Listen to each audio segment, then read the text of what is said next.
We were on these bridges on Highway 1, you know, when the Tet Offensive started. They tried to overrun the bridges. These two bridges we were on, wooden bridges, guarding, and I was at we were split, you know, platoon, and I was kind of at a position there on Highway 1, and I think that's where Captain Christmas was with us. And so they hit Bridge 1 and 2, and we ran up to Bridge 2. I mean, it looked like the 4th of July going on. And then we ran up to Bridge 1, and then, you know, it got daylight, and then we thought, well, everything's over. But it wasn't. I think a helicopter zooming over spotted some North Vietnamese. I turned the woods on the left, and so he's into it with them. And then the Troy River Bridge was the next bridge up. Gotcha. It was a big steel bridge, and they really wanted to protect that one. So we moved up there the next night, and then the next day we went to Phu Bai, and then the next morning we went in Hawaii.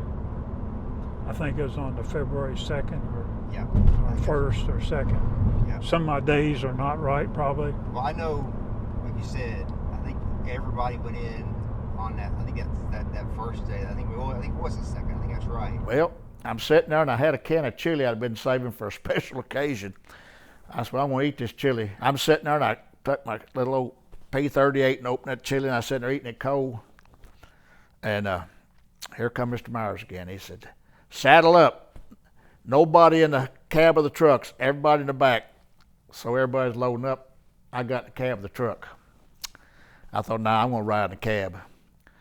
Well, we started out, and we had much more than left to Phu Bai perimeter going up Route 1, and we ran into a tank was burning on the side of the road.